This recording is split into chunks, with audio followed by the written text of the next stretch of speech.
Good afternoon friends and welcome back to YouTube channel Indian cricket summer. तो Indian cricket summer में आज हमारे पास कुछ टॉपिक्स है जिसमें हम बात करेंगे। तो सबसे पहला टॉपिक ये है कि कल इंडिया और ऑस्ट्रेलिया के बीच में चौथा T20 मुकाबला हो रहा था सीरीज़ का, जो कि इंडिया ने 20 रनों से जीत कर ये सीरीज़ 3-1 से अपने नाम कर ली है। और उम्मीद यही जताई जा रही है कि कल यानी कि संडे को 3 दिसंबर को जो मुकाबला होगा बेंगलोर में, आखिरी 5वां T20, वो जीत कर भारत 4-1 से ये टूर्नामेंट अपने नाम कर लेगी और विश्व कप हारने का जो दुख है वो थोड़ा बहुत कम करने में कामयाब हो जाएगी।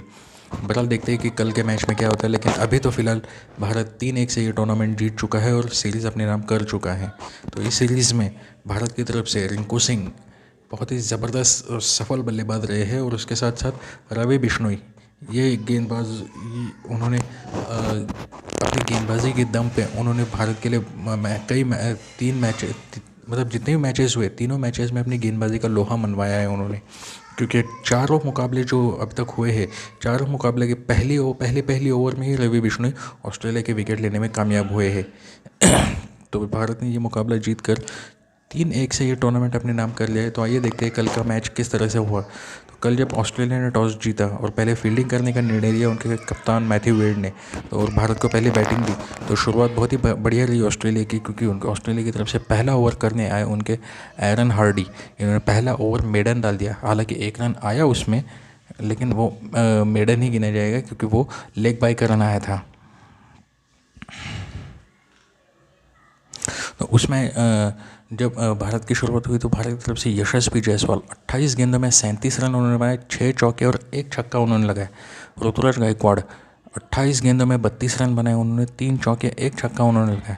श्रेयस अय्यर कमबैक कर रहे थे वर्ल्ड कप के बाद 3 मैचेस में उन्होंने आराम लिया और आज कमबैक कर रहे थे और टीम के वाइस कैप्टन भी थे, लेकिन कुछ खास कमाल नहीं दिखा पाए। 7 गेंदों में 8 रन बनाए, कोई चौका नहीं कोई छक्का नहीं। सूर्य कुमार यादव भी आज कोई खास कमाल नहीं दिखा पाए, टीम के कप्तान 2 गेंदों में सिर्फ 1 ही रन बनाया उन्होंने, कोई छक्का नहीं कोई चौका नहीं। रिंकू सिंह ये हर मैच में बढ़िया परफॉर्मेंस करते हैं और आज पहली बार आउट हुए हैं, इस टूर्नामेंट में ऑस्ट्रेलिया के हाथों। 29 गेंदों में 46 रन, जिसमें 4 चौके और 2 छक्के उन्होंने लगाए हैं। जितेश शर्मा 19 गेंदों में 35 रन, 1 चौका 3 छक्के। आज माफ़ कीजिए, आज ईशान किशन को रिप्लेस कर रहे थे जितेश शर्मा, क्योंकि जितेश शर्मा विकेट कीपर भी है और बहुत ही ज़बरदस्त बैटिंग की उन्होंने। और उन्होंने विश्व कप 2024 में जो T20 विश्व कप होने वाला है उसके लिए अपनी दावेदारी ठोक दी है उन्होंने। तो उसके बाद अक्षर पटेल 0 रन पर ही आउट हो गए 1 गेंद में। फिर दीपक चाहर, इन्होंने भी अपना खाता नहीं खोला, 2 गेंदों में 0 रन पर आउट हो गए। उसके बाद रवि बिश्नोई 3 गेंदों में 4 रन बनाकर रन आउट हुए और आवेश खान 1 गेंद 1 रन नॉट आउट रहे। तो इसी तरह से भारत के 9 विकेट खोकर 174 रन बने। मुकेश कुमार को बैटिंग करने का मौका नहीं मिला। भारत की ओपनिंग पार्टनरशिप 50 की हो गई थी, यशस्वी जायसवाल और ऋतुराज गायकवाड़ की। इसके बाद देखते हैं ऑस्ट्रेलिया की बॉलिंग। ऑस्ट्रेलियन गेंदबाजी में Aaron Hardie 3 over 1 maiden 20 run और 1 विकेट। जेसन बेरेंडॉर्फ 4 ओवर में 32 रन देकर 2 विकेट। डॉर्शुइज 4 ओवर में 40 रन देकर 3 विकेट लिए उन्होंने। क्रिस ग्रीन 4 ओवर में 36 रन, कोई विकेट नहीं लिया। तनवीर सांगा 4 ओवर में 30 रन देकर 2 विकेट लिए और मैथ्यू शॉट 1 ओवर 10 रन, कोई विकेट नहीं लिया उन्होंने। इसके बाद अगर हम ऑस्ट्रेलियन बैटिंग की बात करें तो ऑस्ट्रेलिया की तरफ से बहुत ही ज़बरदस्त शुरुआत हुई थी, क्योंकि 2 ओवर में ही ऑस्ट्रेलिया ने अपने पहले 3 ओवर में ही 40 रन बना लिए थे ऑस्ट्रेलिया ने। लेकिन उसके बाद जब रवि बिश्नोई आए गेंदबाजी के लिए तो उन्होंने वो डिफरेंस क्रिएट किया और इंडिया को ये मैच जिता दिया, क्योंकि इंडिया के आखिर के 2 ओवर बैटिंग के और ऑस्ट्रेलिया के शुरुआत के 3 ओवर, इन 5 ओवरों ने यह मुकाबला ऑस्ट्रेलिया की तरफ झुका दिया था। लेकिन उसके बाद जब स्पिनर्स आए इंडिया के तो उन्होंने ये डिफरेंस क्रिएट किया और इंडिया को यह मुकाबला जीतने में मदद की। तो ऑस्ट्रेलिया की तरफ से उनके ट्रेविस हेड 31 रन बनाए, 16 गेंदों में 5 चौके 1 छक्का लगाया उन्होंने। उसके बाद जॉश फिलिप 8 रन बनाए, 7 गेंदों में 2 चौके लगाए। बेन मैकडरमॉट 19 रन बनाए, 22 गेंदों में 1 चौका उन्होंने लगाया। एरन हार्डी 8 रन 9 गेंदों में 1 चौका उन्होंने लगाया। टिम डेविड 19 रन 20 गेंदों में कोई चौका नहीं, 1 छक्का उन्होंने लगाया। उसके बाद मैथ्यू शॉट 22 रन बनाए, 19 गेंदों में 2 चौके 1 छक्का लगाया। मैथ्यू वेड 23 गेंदों में 36 रन 2 चौके 2 छक्के उन्होंने लगाए। बेन डॉर्शिस 1 रन बनाया 2 गेंदों में और क्रिस ग्रीन नॉट आउट रहे 2 रन पर 3 गेंदों में,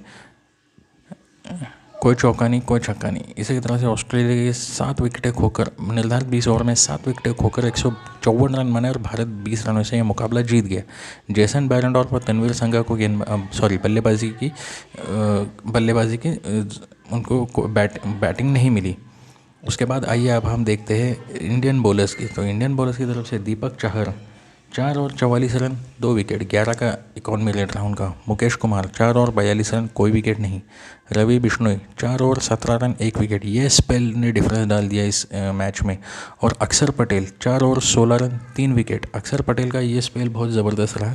ये दोनों ने जो स्पेल डाला, यानी कि इनकी 8 ओवर में सिर्फ 33 रन आए और 4 विकेटें गिरी। और आवेश खान 4 ओवर 33 रन 1 विकेट। तो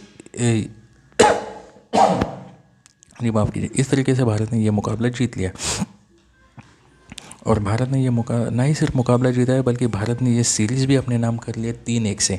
अब जो आखिरी सीरीज़ होने वाली है, आखिरी मैच जो होने वाला है बेंगलुरु में, तो हम यही उम्मीद करते हैं कि वो मैच भी इंडिया जीते। और मुझे पूरा यकीन है कि वो मैच इंडिया ज़रूर जीतेगी। इस मैच में अपनी बेहतरीन गेंदबाजी के लिए मैन ऑफ द मैच रहे अक्षर पटेल। जी हाँ, उन्होंने एक बेहतरीन परफॉर्मेंस दिया। 4 ओवर में 16 रन देकर 3 विकेटें, इसलिए वो प्लेयर ऑफ द मैच रहे इस मैच के। आइए अब बात करते हैं बांग्लादेश और न्यूजीलैंड के बीच जो टेस्ट मैच चल रहा था उसके बारे में। तो जो टेस्ट मैच बांग्लादेश और न्यूजीलैंड के बीच चल रहा था, आखिर बांग्लादेश वो 150 रनों से जीतने में कामयाब हुआ है। जी हाँ, 150 रनों से वो मुकाबला बांग्लादेश ने जीत लिया और न्यूजीलैंड को 150 रनों से वो टेस्ट मैच हरा दिया है। और प्लेयर ऑफ द मैच रहे हैं बांग्लादेश के गेंदबाज ताइजुल इस्लाम। जी हाँ, बांग्लादेश के गेंदबाज ताइजुल इस्लाम, क्योंकि उन्होंने दूसरे इनिंग में बहुत ही ज़बरदस्त गेंदबाजी की थी। 39 ओवर में दूसरे इनिंग्स में उन्होंने 31.1 ओवर में 8 मेडन डाल के 75 रन देकर 6 विकेटें ली थी। और ऐसी ही गेंदबाजी उन्होंने पहले इनिंग में भी की थी, क्योंकि पहले इनिंग में उन्होंने 39 ओवर में 9 मेडन डाल के 109 रन देके 4 विकेटें ली, यानी कि टोटल इस मैच में उन्होंने 10 विकेटें ली है ताइजुल इस्लाम ने। तो ये बहुत ही ज़बरदस्त विन रही है बांग्लादेश के लिए इस टेस्ट मैच की। मोहम्मदुल्लाह, अब आइए देखते हैं इस मैच में किस खिलाड़ी ने कितने रन बनाए हैं। मोहम्मदुल्लाह हसन जॉय पहले इनिंग्स में 86 रन बनाए। जाकिर हसन 12 रन, शांतो 37 रन, मोमिनुल 37, मुशफिकुर रहीम 12, शहादत हुसैन 24, मेहदी हसन मिराज 20, नूरुल हसन 29, नईम हसन 16, ताइजुल इस्लाम 8 और शोरिफुल इस्लाम 13। तो ये जो छोटे छोटे कॉन्ट्रीब्यूशन थे, इसी की वजह से बांग्लादेश 310 तक पहुंच सका था पहली इनिंग में। न्यूजीलैंड की तरफ से पहले इनिंग्स में ग्लेन फिलिप्स ने लिए 4 विकेट, जेमिसन ने लिए 2 विकेट, एजाज पटेल ने लिए 2 विकेट, टिम साउदी ने लिया 1 विकेट और सोडी ने लिया 1 विकेट। इसके बाद न्यूजीलैंड की जब बैटिंग आई तो न्यूजीलैंड में Latham 21, Conway 12, Kane Williamson 104, Henry Nicholls 19, Daryl Mitchell 41, Tom Blundell 6, Glenn Phillips 42, Jamieson 23, Ish Sodhi 0, Tim Southee 35 और एजाज पटेल 1 रन। तो हालांकि 317 रन बनाए, 7 रन की लीड भी ली न्यूजीलैंड ने, लेकिन फिर भी उनके केन विलियमसन की सेंचुरी आई, उसके अलावा कोई बड़ी इनिंग्स नहीं आई। सिर्फ टॉम ब्लंडेल और ग्लेन फिलिप्स, इन दोनों ने थोड़ा बहुत रेजिस्टेंस दिखाया। ग्लेन फिलिप्स ने बनाए 42 रन और डैरिल मिचेल ने बनाए 41 रन। तो इस तरीके से पहली इनिंग ख़त्म हुई न्यूजीलैंड की। अब आइए पहली इनिंग में बांग्लादेश की पोलिंग देखते हैं। तो बांग्लादेश की तरफ से ताइजुल इस्लाम ने लिए 4 विकेट, मोमिनुल ने लिए 3 विकेट, नईम हसन ने लिया 1 विकेट, शोरिफुल इस्लाम ने लिया 1 विकेट और मेहदी हसन मिराज ने लिया 1 विकेट। जब बांग्लादेश की सेकेंड इनिंग स्टार्ट हुई तो बांग्लादेश की तरफ से ज़बरदस्त शुरुआत की। हालांकि बांग्लादेश की शुरुआत कुछ खास नहीं रही, 26 रन पे ही 2 विकेटें गिरी थी। उनके मोहम्मदुल हसन जॉय 8 रन बनाकर आउट हुए और जाकिर हसन 17 रन बनाकर आउट हुए थे। लेकिन उसके बाद शांतो और मोमिनुल ने, इन दोनों ने 90 रन की पार्टनरशिप करके अपनी जीत की नींव रखी, क्योंकि शांतो ने इस मैच में सेंचुरी लगाई, 105 रन बनाए इस इनिंग्स में और मोमिनुल 40 पर आउट हो गए। उसके बाद उनके मुशफिकुर रहीम, जो पहले विकेट कीपर हुआ करते थे, अब सिर्फ एज अ प्लेयर खेलते हैं, मुशफिकुर रहीम 67 रन बनाए 116 गेंदों में। उसके बाद Shahadat Hossain 18 run, Mehidy Hasan Miraz 50 run, Nurul Hasan 10 run, Naeem Hasan 4 run, Taijul Islam 0 और शोरिफुल इस्लाम 10 रन। इस तरीके से न्यूजीलैंड बांग्लादेश 338 पर ऑल आउट हुई और जो पहले इनिंग के 7 रन की जो लीड थी वो अगर उसमें से माइनस हुई तो 331 रन बनते हैं और न्यूजीलैंड के सामने जीत का टारगेट था 332 रन, जो कि चौथे इनिंग में 332 रन बनाना मुश्किल होता है। अब आइए देखते हैं न्यूजीलैंड की बैटिंग तो न्यूजीलैंड की बॉलिंग। न्यूजीलैंड ने सेकेंड इनिंग्स में सबसे ज़्यादा विकेट लिए एजाज पटेल ने 148 रन देकर 4 विकेट ली। 2 विकेट ली ईस्ट सोडी ने, फिर 1 विकेट लिया साउदी ने और 1 विकेट लिया ग्लेन फिलिप्स ने। इसके बाद आइए देखते हैं न्यूजीलैंड की बैटिंग। तो न्यूजीलैंड की बैटिंग दूसरी इनिंग्स में लड़खड़ाई। जी हाँ, दूसरे इनिंग्स में न्यूजीलैंड की बैटिंग शुरुआत से ही लड़खड़ाई थी, क्योंकि एक वक्त पर उनका स्कोर था उनका मतलब संभल ही नहीं पाई उनकी बैटिंग। 181 तक वो पहुंचे लेकिन संभल ही नहीं पाए। आइए मैं आपको बताता हूँ उनका फॉल ऑफ विकेट्स। 0 पर पहला, 19 पर दूसरा, 30 पर तीसरा, 46 पर 4 आउट थे, 60 पर 5 आउट थे, 81 पे 6 आउट, 102 पे 7 आउट, 132 पे 8 आउट, 178 पे 9 विकेट और 181 पे ऑल आउट हो गया उनका। तो 132 से लेके 178 तक 46 रन की ही एक पार्टनरशिप उनकी हुई थी, जो कि पार्टनरशिप ईस्ट सोडी और टीम सऊदी के बीच हुई थी। तो ये पार्टनरशिप जैसे ही ये पार्टनरशिप टूटी उसके बाद ऑल आउट हो गई न्यूजीलैंड 181 पे। तो आइए सेकेंड इनिंग्स में देखते हैं न्यूजीलैंड की batting. Tom Latham 0, Devon Conway 22, Kane Williamson 11, Henry Nicholls 2, Daryl Mitchell 58, Tom Blundell 6, Glenn Phillips 12, Kyle Jamieson 9, Ish Sodhi 22, Tim Southee 34 और एजाज पटेल 0 पे आउट हुए। एजाज पटेल 0 पे नॉट आउट रहे। अब आइए देखते हैं बांग्लादेश की बैटिंग सेकेंड इनिंग्स में। तो सेकेंड इनिंग्स में बांग्लादेश की बॉलिंग सेकेंड इनिंग्स में। तो सेकेंड इनिंग्स में बांग्लादेश की तरफ से ताइजुल इस्लाम 75 पे 6, नईम हसन 40 रन पे 2 विकेटें ली, शोरिफुल इस्लाम 13 रन पर 1 विकेट और मेहदी हसन मिराज 44 पे 1 विकेट। तो ये रहा न्यूजीलैंड का तो ये रहा बांग्लादेश की बॉलिंग का ब्यौरा। तो सिलेट में ये टेस्ट मैच हो रहा था, जो कि बांग्लादेश ने बहुत ही ज़बरदस्त तरीके से जीत लिया 150 रनों से। तो ये टूर्नामेंट तो ये मैच जीत कर बांग्लादेश ने इस सीरीज़ में 1-0 से लीड ले ली है। इस सीरीज़ के जो ओडीआई मुकाबले थे वो ओडीआई मुकाबले विश्व कप से पहले ही ख़त्म हो गए थे सितंबर के महीने में।